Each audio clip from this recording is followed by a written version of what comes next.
Starting with AI is hard. We're lucky enough today to have our guest, Steve Harris, one of the top fractional chief artificial intelligence officers in the industry. We're going to talk about making it simple and making it easy. Steve is going to talk about how education is so important on this new AI journey for every business out there. Another subject we're going to discuss is budgeting, where the budgets need to be used and how versus the traditional way.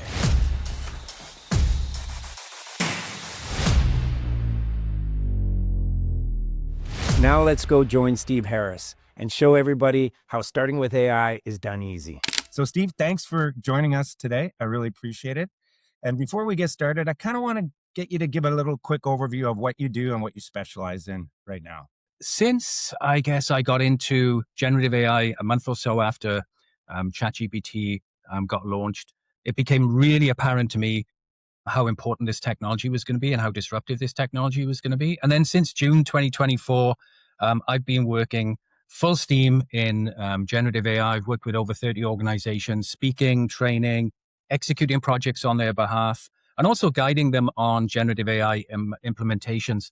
And also at the same time, because this technology is moving really quickly, exploring the edge of what's possible with technologies like multi-agent orchestration, for example, or tiny language models and fine-tuning those to understand where the industry is going. So I have a sort of foot in both camps, right? What is practical to do today and what is likely to happen and come our way in the next 6 to 12 months? How do we know how to do this? How do we know where to start? How do we know when to pivot when projects or proof of concepts aren't working, or stop the GenAI project altogether and then pivot into a new role? So what do you mean by off-ramping, and what's a good off-ramp look like? Yeah, well, an off-ramp is a fairly classical term. And any portfolio management process or portfolio would have some form of off-ramping. But it's really become, I think, more critical in the generative AI or AI space because everything's moving around us. And an off-ramp really is just a way within the portfolio to say, at this point in time, we said we were going to achieve this. Have we achieved it? And if the answer is no, do we stop the project and spend that money somewhere else, realize what we've learned? And that's part of the reframing is to reframing it as what have we learned as opposed to we have failed? Or do we pivot and go in a completely different direction? So talk about what a good off-ramp would look like. Let's give some real examples of what maybe the old way of budgeting or approaching projects have shifted.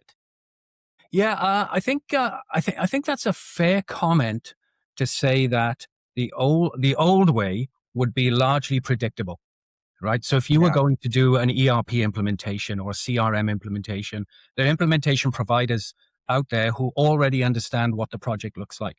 So you can cost the project, you can resource the project. It's understandable. Mm-hmm. But in our instance, I think what we're going to find with generative AI and AI projects is we're going to find more off-ramping and more exploratory projects. So I think the balance of the portfolio is going to change a little. We're going to see more and more of these exploratory projects.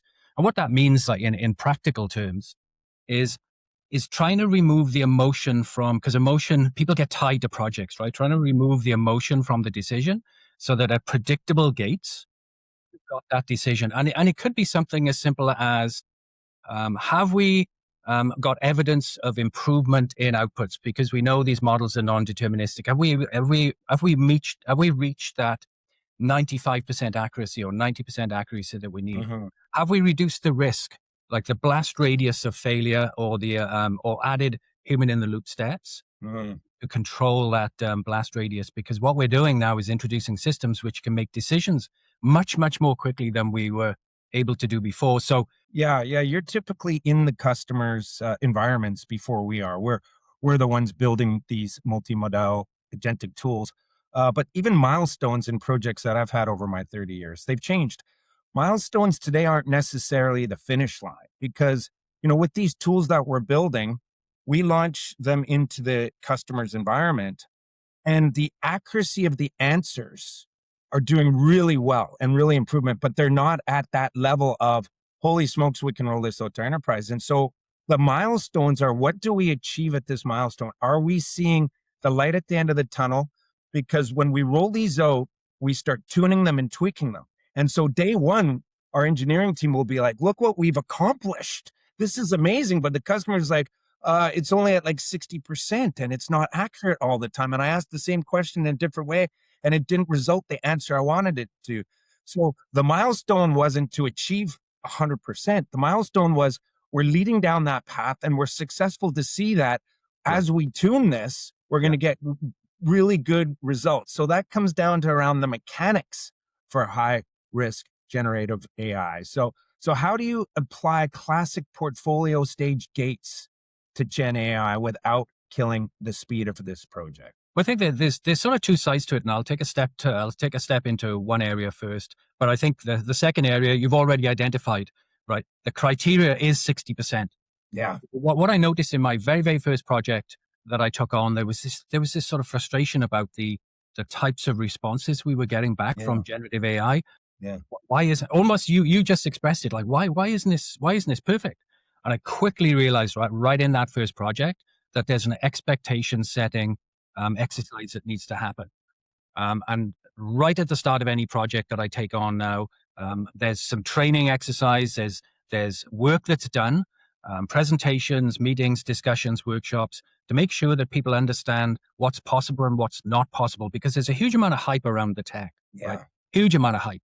And you really got to crack through that hype and communicate to people what this actually is capable of doing. And then within the organization, building that AI muscle so that they understand the opportunity and the constraints of this technology before they launch off into a really, really complex project. This year is going to be the year of proof of concepts and testing and getting your foot in the water.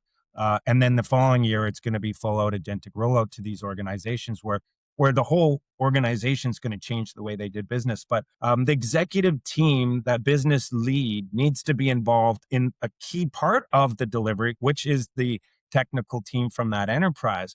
Yeah, I think there's just a general danger with new technology that it's automatically the IT team's responsibility, and that's a historic thing, right?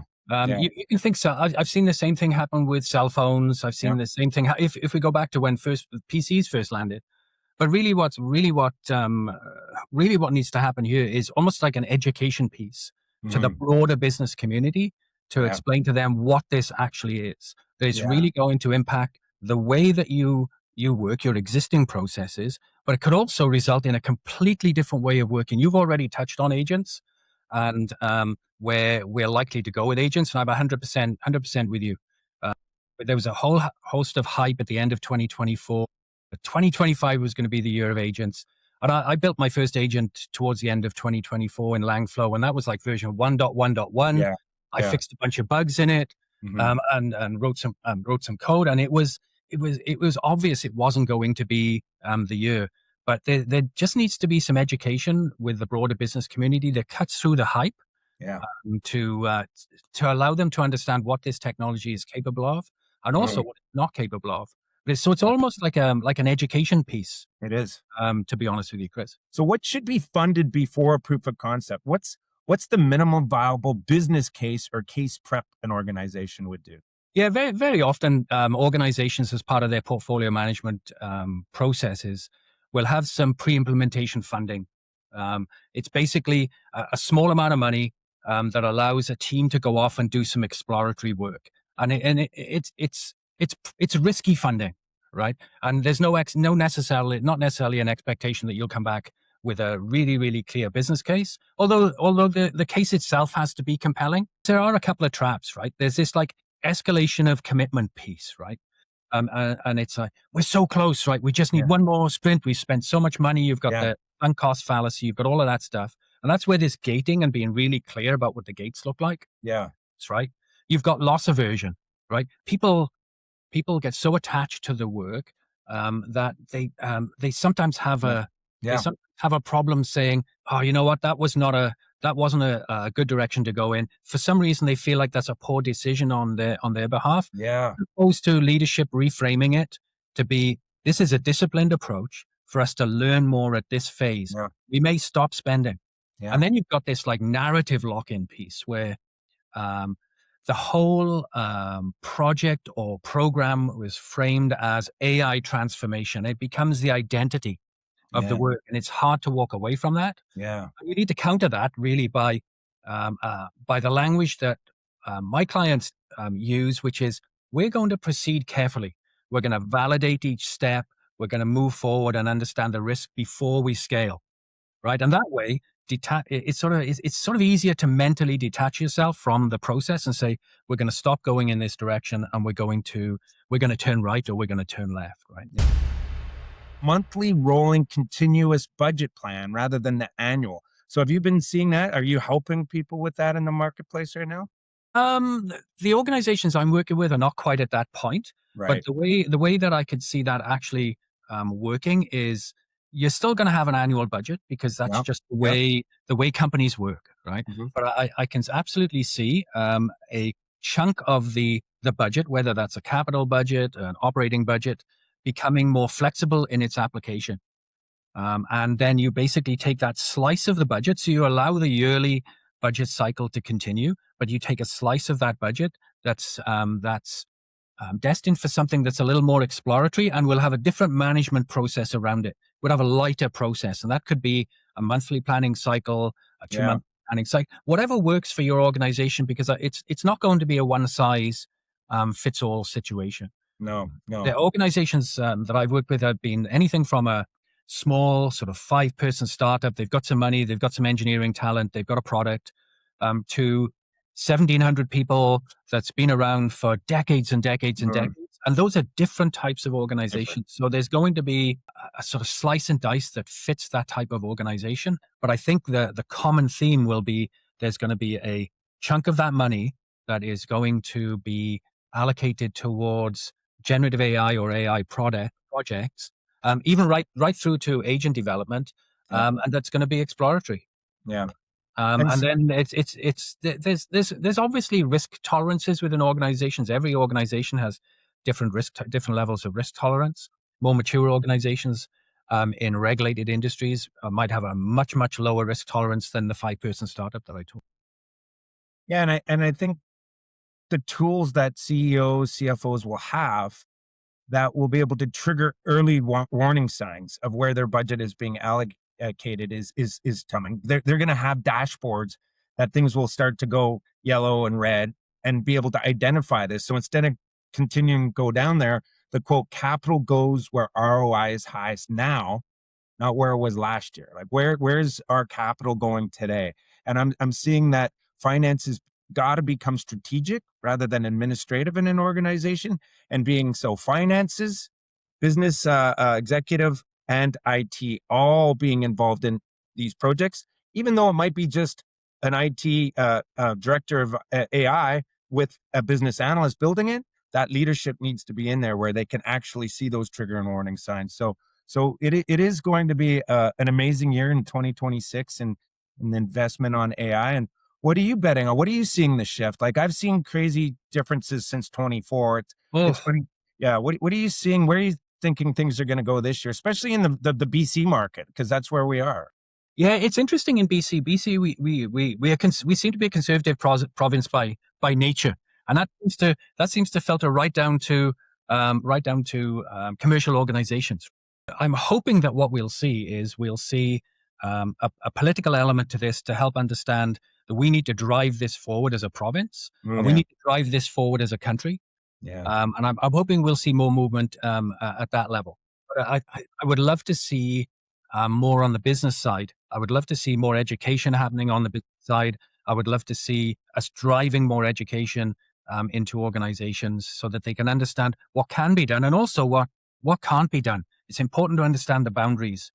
How are you helping organizations? How can they leverage your services to start this journey if they haven't started, or even if they already have, how to make it more mature within their works? Yeah, so we work with organizations to literally get them off the ground. That's what we've been focusing on, and help guide them in the direction that they need to go in to adopt generative AI to get the most value out of it and understand at an executive level what that means. Thank you again for your time, and everyone, thank you for taking the time to listen to us today. Yeah, thank you, everyone.